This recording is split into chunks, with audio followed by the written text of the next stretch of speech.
لیکن وہ جواب سننے کی طاقت ہونی چاہیے. جس بندے کے کان گناہوں سے صاف ہو، جن کی آنکھ اپنی گناہوں سے صاف ہو، وہ ان نورانی آنکھوں سے حضور کے چہرے انور کو دیکھ سکتا ہے. لیکن آنکھیں صاف ہونی چاہیے، آنکھوں میں اللہ کا نور ہونا چاہیے، دل صاف ہونا چاہیے، زبان صاف ہونی چاہیے، کان صاف ہونے چاہیے. جب انسان کا جسم کا ایک ایک حصہ گناہوں سے پاک و صاف ہو، جیسے اولیاء، جیسے خواجہ غریب نواز رحمت اللہ تعالی علیہ، وہ جب بارگاہ رسول میں حاضر ہوتے ہیں، حضور کے سلام کے جواب کو سنتے بھی ہیں اور حضور کا دیدار بھی وہ فرماتے ہیں. جب آپ نے مدینہ منورہ کی حاضری دی، 6 مہینے تک مدینہ منورہ میں رہے، دل چاہتا تھا کہ مدینہ نہ چھوڑے، وہیں پر رہے. جب اسی مدینے میں آرام کر رہے تھے، ایک رات آقا علیہ الصلوۃ والسلام کی زیارت ہوئی. حضور علیہ الصلوۃ والسلام نے فرمایا کہ بیٹا حسن، ہم تمہیں معین الدین کا لقب عطا کرتے ہیں، آج سے تمہارا نام معین الدین ہے. آپ کو یہ معین الدین جو نام ملا، آپ کے والدین نے نہیں رکھا، بلکہ یہ نام مصطفیٰ نے رکھا ہے. غریب نواز کا یہ جو لقب ملا، یہ لقب آپ کو اللہ کی بارگاہ سے ملا ہے. والدین نے پیدائش کے ساتھ آپ کا نام سید حسن رکھا، اتنا ہی نام رکھا.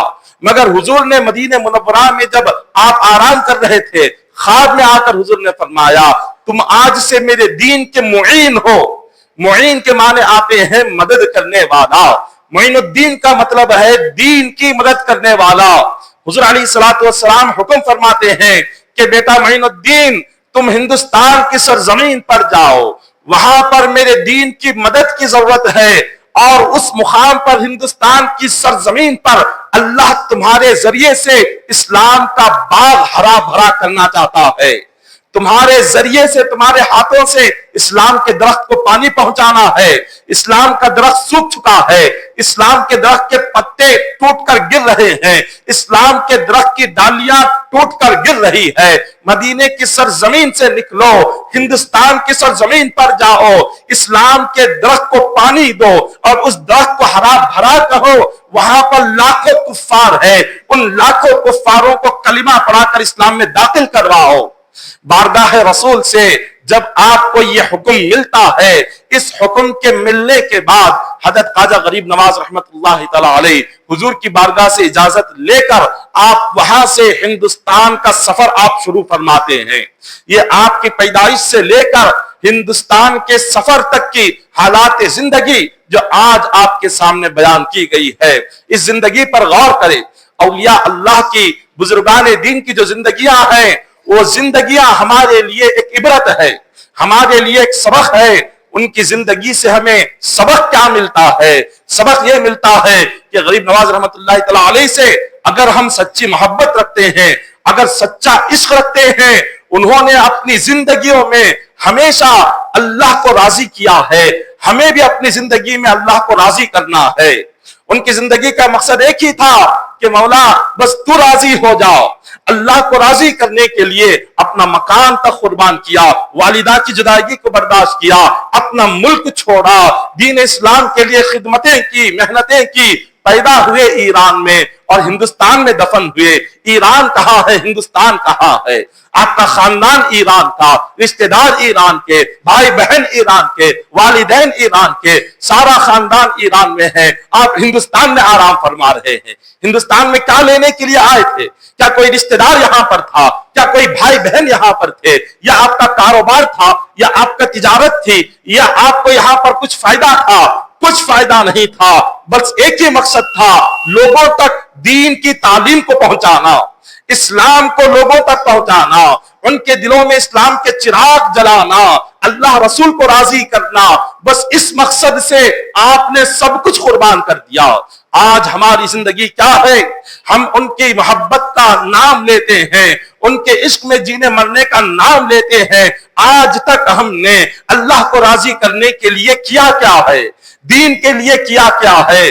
ہم نے جو کچھ کیا اپنے پیٹ کے لیے کیا، جو کچھ کیا اپنے گھر کے لیے کیا، جو کچھ کیا اپنے والدین کے لیے کیا، جو کچھ کیا اپنے بیوی بچوں کے لیے کیا. اس کے علاوہ کبھی ایک وقت کے لیے، ایک لمحے کے لیے نہ اللہ کے لیے کچھ کیا، نہ دین کے لیے کچھ کیا، نہ رسول کے لیے کچھ کیا. اگر کل ہی موت آ گئی خبر میں کیا آئے گا؟ اگر شام تک یہاں نکلنے سے پہلے ہی موت آ گئی خبر میں کیا آئے گا؟ کون سی اولاد آئے گی، کون سی بیوی آئے گی، کون سے والدین آئیں گے، کون سا مکان آئے گا، کون سا کاروبار آئے گا، کون سا دکان آئے گا؟ اگر ایک لمحے میں چلے گئے اس اندھیرے گڑھے میں کام کیا آئے گا؟ اس اندھیرے گڑھے میں کام آنے والا صرف اللہ اور اس کے رسول کی محبت ہے، صرف اللہ رسول ہے جو آنکھ بند کرنے کے بعد کام آتے ہیں۔ آج ہم نے اسی اللہ رسول کو ہی ہم نے بھلا دیا ہے۔ اولیاء اللہ کی تعلیم پر دیکھے، ہم صرف ان کا نام جانتے ہیں، حضرت غریب نواز کا نام جانتے ہیں، ان کی زندگی کی محنت کو ہم نے دیکھا نہیں، کیا تکلیفیں کیا محنتیں اٹھائی، پیدل سفر کر کے نکلے آپ، ایسی پیدل چلتے چلتے ایران سے کہاں کہاں چلے، ملک شام گئے، عراق گئے، پھر وہاں سے سیستان گئے، نیشاپور گئے اور ملک شام آئے، سیریا آئے، بغداد آئے، پھر وہاں سے آپ نے ہندوستان کا سفر پیدل چل کر کیسے کیا ہوگا اس زمانے میں؟ یہ آپ کی تکلیفیں آپ کی محنتیں بہت ہے، اور جو کچھ محنت کی اپنے لیے نہیں کیا، اپنی ذات کے لیے نہیں کیا، انہوں نے جو محنتیں تکلیفیں اٹھائی صرف اللہ اس کے رسول کو راضی کرنے کے لیے کیا، صرف اللہ رسول کو راضی کرنے کے لیے کیا۔ تو لہٰذا ان کی زندگیوں سے ہمیں یہی سبق ملتا ہے، اللہ رسول کو راضی کرے، دین اسلام کی خدمت کرے، اللہ کی عبادتوں کے پابند ہو جائے۔ اب ہندوستان کا جب سفر شروع کیا آپ نے، اب ہندوستان کا سفر کیسے ہوا؟ وہاں سے کہاں کہاں گئے، ہندوستان کیسے آئے، اجمیر کیسے آئے، پھر آپ نے اجمیر میں اپنی خانقاہ کیسے بنائی، آپ کے مریدین کون تھے، حضرت قطب الدین بختیار کاکی آپ کو کہاں سے ملے، یہ ساری تفصیلی باتیں ہیں۔ انشاءاللہ آگے کے تمام حالات اور تمام آپ کی زندگی وہاں مدینہ سے لے کر ہندوستان آنے تک آگے کی ساری زندگی انشاءاللہ آئندہ جمعہ آپ کے سامنے ذکر کی جائے گی، لہٰذا آپ اذان کے ساتھ ہی تشریف لے کر آ جائیں۔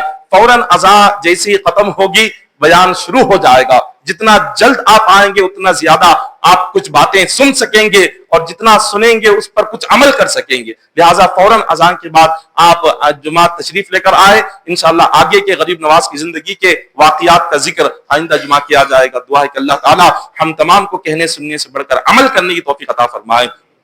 اے الہ العالمین مالک مولا باری تعالی، حضرت خواجہ غریب نواز رحمۃ اللہ تعالی علیہ کے صدقے میں مولا ہم تمام کے صغیرہ کبیرہ گناہوں کو معاف فرما دے۔ الہ العالمین ہم تمام کو تیرے نیک بندوں کی صحبت نصیب فرما، تیرے نیک بندوں سے ہمیں سچی عقیدت اور محبت رکھنے کی توفیق عطا فرما۔ باری تعالی غریب نواز رحمۃ اللہ تعالی علیہ کے وسیلے سے مولا ہم تمام کی مشکلات کو حل فرما دے، ہم تمام کی مصیبتوں کو حل فرما دے۔ الہ العالمین اے مالک مولا ہم تمام کی زندگیوں میں سکون عطا فرما۔ الہ العالمین ہمیں رزق حلال عطا فرما، ہمارے رزق میں خیر و برکت عطا فرما۔ مولا خبر کے اندھیرے سے ہماری حفاظت فرما، منکر نکیر کے سوالات آسان فرما دے، عذاب جہنم سے نجات عطا فرما، عذاب قبر سے نجات عطا فرما، 5 وقت نماز کا پابند بنا دے، تہجد کا پابند بنا دے۔